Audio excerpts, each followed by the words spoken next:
Richard Hunter joins us now from Wilson King. It's interesting actually watching this, Richard. I know you were at your desk this morning very early, well before the markets opened. We've seen this turnaround. What's going on? I think at this stage, the turning point in terms of the early hours in the pre-market was quite simply when Trump stood up to speak. Or at least his clone, because he was more conciliatory, he was showing some humility, certainly some optimism, particularly in terms of jobs and infrastructure, for example. And I think it seems, particularly in the US markets, that they took a lot of solace from this rather more diplomatic kind of speech that he came out with, particularly, of course, on the basis that what he is seen as being is having a strong economic team around with him, and fiscal stimulus is very likely. It's obviously on the political side and on the diplomatic side, that's for others to debate. Yeah, of course, he's a businessman. He's not a politician. He comes to the office with a bit of a fresh look at things, really, doesn't he, to that point. Let's talk about the FTSE in some more detail. What have you been doing this morning? Well, selectively, we've been dipping our toe in the water again, particularly in terms of those US-facing stocks, for example. The fact that sterling has started to pull back again slightly is obviously something which has also helped the FTSE 100. We've spoken before about the fact that anything between 75 and 80% of earnings in the FTSE 100 are overseas, are specifically dollar-based. So the continuing weakness of sterling, not so good for holidaymakers, but certainly good for holders of UK FTSE 100 stocks generally. Yeah. In terms of some of the preparations you were making for a Clinton victory, we had been hearing some, I won't go as far as say anti-market comments from Clinton, but she had not been that friendly towards the markets, I don't think. What do you take from this? What stocks should we watch now that we've got a different face in the White House than had been expected? Yes, you're right. And of course, some of the negativity in terms of market moves we've seen this morning is a simple reversal of the fact that over the last few days the markets have very much been pricing in the status quo in terms of a Clinton victory. So that needs to be unwound. So that's always going to underpin some of the weakness we're getting today. In terms of stock specifics, and if you look at some of the gainers in the FTSE 100, for example, you'll see that pharmaceuticals are basically featuring there. That obviously goes back to the perception that Hillary Clinton was one of these politicians who was likely to very much come down hard on the pharmaceutical sector, particularly in terms of its pricing.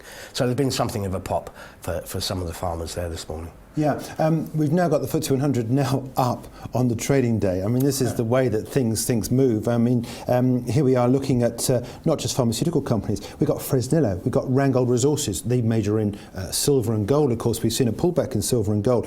Hikma Pharmaceutical, Shire Pharmaceutical, talking there about these pharmaceutical companies. Antofagasta. British Airways is another interesting one. What difference does this make, do you think, in terms of the political picture around the world? Here we voted for Brexit. Stocks like EasyJet taking a real tumble. Concerns about the relationship with the European Union. As a fund manager, do you see any association with what's happening, what happened here in the UK, what's happening in the States, that might now happen in Europe? Are we going to get a more populist vote in Europe? Is Europe going to look very different to how it looks at the moment in the future? As far as we can tell from a historical perspective, if you look 12 months out, whoever had got elected, the chances are little will have changed. So this, if anything, has probably been something of a buying opportunity in terms of what we've seen today. I'm already hearing that it does put some doubts over whether the Fed decides to hike in December. Right. I'm not so sure about that, simply because in terms of the actual economic data, rather like we've seen in the UK post-Brexit, that won't have changed as the result, not in the short term anyway, of this election. So all things being equal, the Fed should still be looking to hike in December. In any event, it's obviously not going to be a sharp hike. It'll continue to be gradual. But I think that the next after this undoubted success of his initial speech, needless to say, the next few days and months are going to be particularly important as he continues to follow up those speeches with rather more detail, rather more meat on the bone economically than we've heard so far. Yeah. Talking about interest rate rises, here in the UK, there's some suggestions we could see 4% inflation this time next year. What effect is that going to have on a portfolio that you put together? That's one of those where again, historically, you would expect a spike in inflation like that to put pressure on interest rates going up. However, if we look at the UK economy, we're going to have a difficult time next year, because quite apart from the fact that wage inflation wouldn't be keeping up with inflation at that point. So the pound in the pocket, we don't have as much money around to buy all that extra. Quite apart from that, should we trigger Article 50 in March, there's every possibility that some of the economic impact of that will start to wash through in 2017. So if we have inflation at 4% this time next year, or anything like it, that's going to be a very difficult set of circumstances for the policymakers, given the wider likely weakness in the UK economy. Okay, if you talk about the UK economy and the outward-facing FTSE 100 against the FTSE 250, do you prefer the FTSE 100 as we stand at the moment compared to the mid-cap domestically orientated companies, or do you think there's some good opportunities within the domestic space? There will be opportunities within the domestic space. I think it's fair to say, as we go through 2017, that's more likely to be volatile, perhaps, than the FTSE 100. It depends on your, as ever, individual attitude to risk, and certainly if you're sort of medium rather than sort of towards the higher end of the risk scale, you'd probably be looking at those FTSE 100 behemoths that obviously are very much diversified, both in terms of geography and business lines, got that tap into foreign markets, particularly the US, and continue, of course, lest we forget, to generate so much cash that the average dividend yield for the FTSE 100 remains at about 4%, which of course is attractive in the interest rate environment, even if there is a small spike in the US. Yeah, I mentioned Fresnillo and Randgold Resources. Let's take a look at the hourly gold chart, because like all the other markets, there's been this big turnaround. We did cover this at the top, but we're now below the 1300 level. What are you doing with these precious metal stocks, with the companies that have exposure not just to gold but also to silver?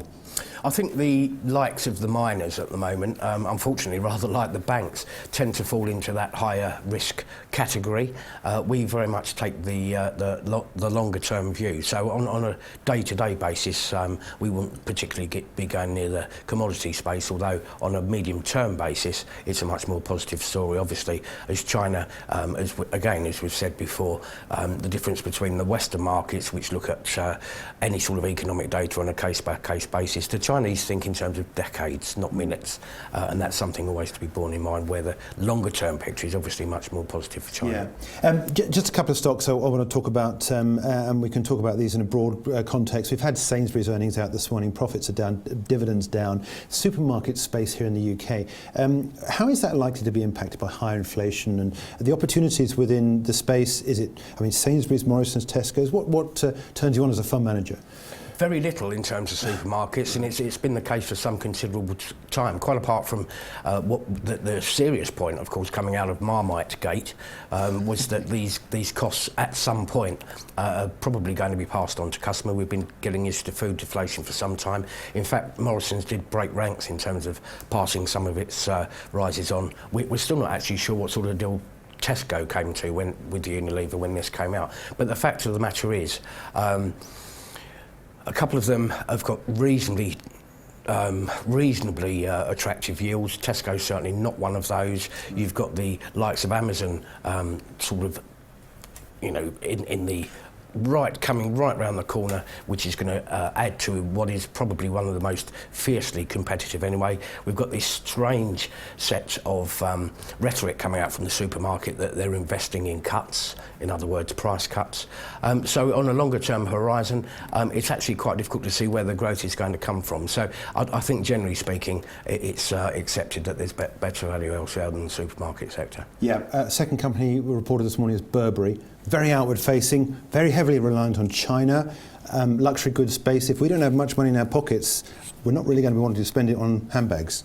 No, that's right, and also, of course, the whole attitude to higher-end gifts has changed recently in China. One thing that could potentially help them is more tourists coming to Europe and the UK in particular, based on the weakness of sterling, which obviously could see some sort of attraction there. And the Burberry shares, as you can see, have been on something of a pot there. That being said, of course, it really does revolve around whether you believe Burberry can continue the sort of growth it's had now that the CEO has gone back to his knitting in terms of the creativity. That's not to say, however, that Burberry hasn't got its challenges, because it certainly has. Yeah, it's all about what we do best. Richard, thanks indeed for joining us. Richard Hunter there from Wilson King,